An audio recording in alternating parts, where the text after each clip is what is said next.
Today, generally when you hear about the railroads, all you hear about is how we enslaved the Chinese to do our work, and that there were a lot of explosions. The Transcontinental Railroad was also called the Pacific Railroad. There were two parts to the Pacific Railroad, the Union Pacific and the Central Pacific. The Central Pacific broke the ground on January 8, 1863 in Sacramento, whereas the Union Pacific had broken theirs in Chicago on September 2, 1862, a year earlier.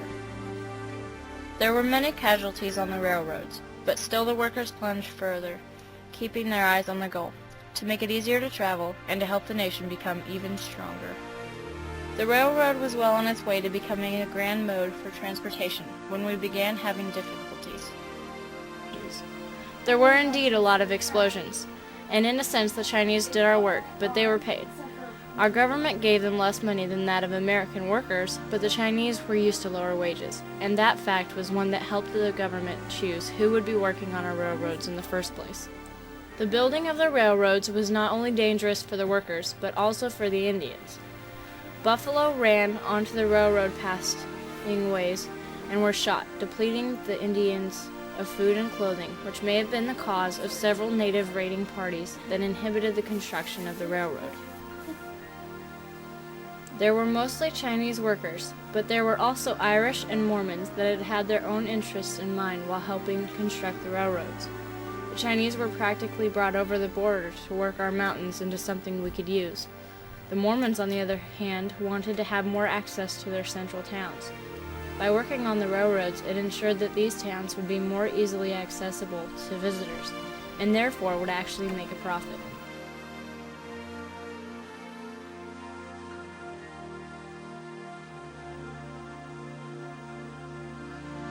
Another factor that helped us choose the Chinese was that they had succeeded in creating the Great Wall.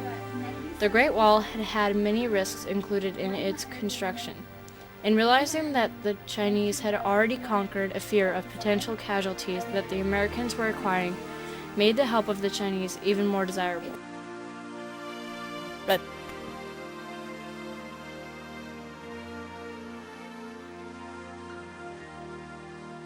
the Union and Central Pacific Railroads competed by trying to see who could lay down their half of the track first. This was one of the many competitions set by man that, although pointless, was a lot of fun, and kept their work to a bearable level. At one point, the Central Pacific successfully laid down 10 miles of track in one day.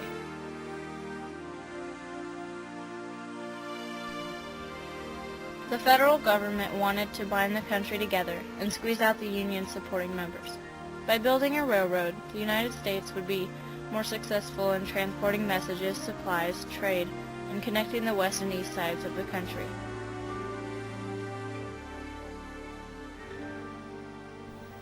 These workers were all excellent, but sadly much of the work was similar to that of mining, meaning that the dangers were very real and casualties were plentiful.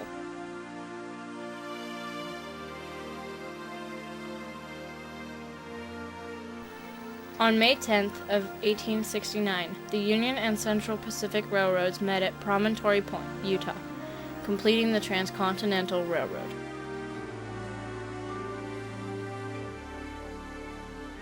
What was considered a luxury and excuse to gain recognition and help from the Union supporters became much more than that.